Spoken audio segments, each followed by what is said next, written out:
Jeff Jarrett held several talent meetings with various groups of wrestlers prior to the pay-per-view last Wednesday. This is like the third week of the month, to inform them of the company switch from weekly pay-per-views to monthly events. There was a bit of a lag there because it got out in the media before they actually informed talent, which is never ideal. Tell your talent things, for the love of God. But evergreen statement. I know. And many wrestlers are understandably concerned because they will be losing 3 dates per month and maybe 2 more if the company decides to tape Impact on a bi-weekly basis. Then again, not all of them were working every Impact taping, and it wasn't long ago that there were only 4 dates a month. Like, this current setup has only been since June, so the good days didn't last in terms of the paydays they were getting from TNA. Yeah. Listen. I mean, I don't know, I'm into it. Like, I want to know, like, how many of the wrestlers thought this was actually going to be good for the product, though. I'd imagine most of them are the exact same as us, sitting here being like, these shows are stretched too thin. There is not enough content for 8 shows a month, and it's just resulting in some of the most boring, nothing happening TV you'll see in a long old while. And I think a lot of them would be like, it's probably better off if we're running less shows and building to one destination point. And they also mentioned how, like, they prefer the Impact shows in general. Because, well, part of it is because the crowds are hotter, which may not be the case this month. But yeah, because that crowd has been given nothing for 2 months. So, of course, they're like, all right, I'll just sit here and watch my freaking Jeff Hardy squash match where he does nothing and hits a swanton. We have a Dixie quote here, Liam, if you'd like to read it. Oh, hell yeah! In 2 short years, TNA has leveraged successful Wednesday night weekly pay-per-views to take the company from a virtually unknown entity to the most recognized new wrestling alternative for fans around the world. Says Dixie Carter, president of TNA Entertainment. As we continue to grow the company across all platforms and take advantage and respond to the ever-changing cable and satellite marketplace, we strongly believe the move to a monthly pay-per-view event format will be another positive step in establishing ourselves as a serious contender in our industry. Carter added.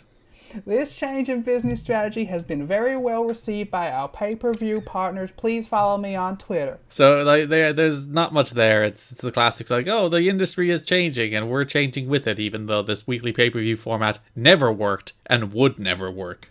I think it's also like it's big corporate speak of like, we're doing something which could be perceived as bad, but we're going to frame it as like this great decision that everyone's going to love. Yeah, that's the best natural next step for the company because the first 2 years were so successful and now this is going to become more successful. This is what the 2 years were building toward, of course. Not that the monthly pay-per-view model never really worked. It never got off the ground. They only had a few real hits in the era and now they're trying to move to something else. But, you know, good! For the 20th time that I can say it.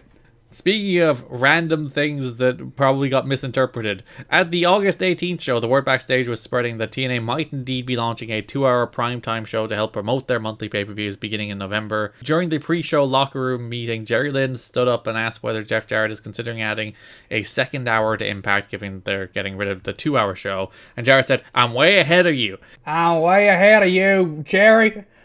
Jerry, I'm way ahead of you, Jerry. One quote wrestler quoted Jarrett as saying, which feels like a thing he said to like, again, positive spin things, and then it got out as like, oh, they're thinking of adding another hour to Impact. I think it's his way of saying, shut the fuck up, Jerry. He's like, I don't even want to do this goddamn meeting. So yeah, there you go. We'll talk about this more next month, of course, because that's when the actual Asylum shows come to an end. So we'll do a bit of a retrospective on the Asylum era. Not that there's anything we haven't said already at this stage. Can't wait to say some real positive bullshit about it. But September 8th will be the final Asylum show. And of course, this will be the September will be the last episode we cover month by month. So as you've noticed, the format of this podcast has been we'll do a month. We're talking about August this month. Whereas starting from the October/November episode, we'll be talking about pay-per-view by pay-per-view. So that October-November episode will build up to Victory Road. December episode will build up to Turning Point. January episode will build up as far as Final Resolution. So on, so forth. You've definitely told me this before, but I definitely did not remember that we were doing that. And I was like, oh shit, let's go. I said that to you like 3 different times, but...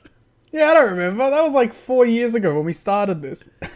It just makes a lot more sense to cover, instead of doing half a pay-per-view build, a pay-per-view, and half a pay-per-view build, we'll just do the pay-per-view builds. That makes it's a lot cleaner. Yeah, sure. Vince Russo is no longer an active member on the TNA creative team and hasn't been for some time now. And apparently, that's a negative. Jeff Jarrett and Dutch Mantel are handling the bulk of booking duties, although Jerry Jarrett is a regular voice in his son's ear. Russo is still with the company as a talent and produces backstage vignettes, but he is no longer involved in the creative writing process. I hate to give Vince Russo any credit, but, these shows have sucked. But also, I want to do the Fortnite L on the head dance at every Vince Russo foible. So, fuck you, but I miss you. Like, I'm glad things are looking down for you, but I do wish you were in charge. I'm happy for your lack of success, but I also wish that you had success. Listen, there is the middle ground where he chips in and has some nice ideas, and the show gets more interesting. They should just have Russo and Cornette 50-50 booking the show. Where it's just them. It's like they come out of a room after 3 days, like battered, bruised, bloody, but they have a television format. And it's the best show you've ever seen. I'd say, like, if you could really get those two to hammer it out, like put them in a room and be like, write a television show, and they were willing to do that and willing to do like the full rounds with each other, they'd probably produce a pretty good TV show. Again, I would use every grey matter and fiber of my being to make this a reality.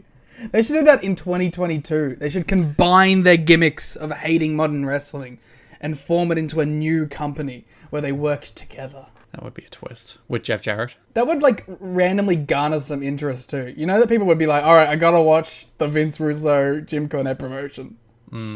Freddie Prinze Jr. should bring them both in. The creative team's answer to anyone who has asked why there are so many squash matches on Impact is that they feel it's best to get over the characters. Russo wrote to the Wrestling Observer because Dave is constantly skeptical that Russo is actually gone. Every week he's like, when you said that, I thought you said Roosh. And I was like, holy shit.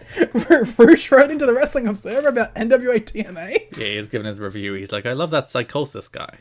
I'm gonna fuck up that LA Park guy in a few years. Vince Russo sent us a letter, the Us Being Wrestling Observer, saying he's been off creative for the past 3-4 weeks. The company had portrayed him as being off creative for much longer. He said until that time, he used to go back to Tennessee after the Florida tapings and stay with Jarrett and Dutch on Fridays, but hasn't done it in a while. He asked Jarrett to take him off creative. He said it's true, he did do the D'Lo Brown bit a few weeks ago. Well, Garrett, your favourite segment of the year was a Vince Russo joint. To be fair, it was meant to set up a heel turn. You know that those vignettes you've been seeing airing that have like that boom music with a dude appearing? There's no fucking way that's D'Lo. That's a heel D'Lo. Fuck you. There's no way. That's like show. That's like show Tanaka. That never goes anywhere, but yeah, those vignettes have been airing. We haven't mentioned them, but they're weird. Like he's in a blue room wearing this fancy gear with like dance music. I assumed it was some European for sure. Nah, that was meant to be D'Lo. That's so funny. But the crux of this message to Dave is that his heart's not in it anymore. He just doesn't care. He lost his smile. Well, no, he's trying to become a minister, so he doesn't give a shit about wrestling. Tell me a lie that you won't go. No more yesterdays.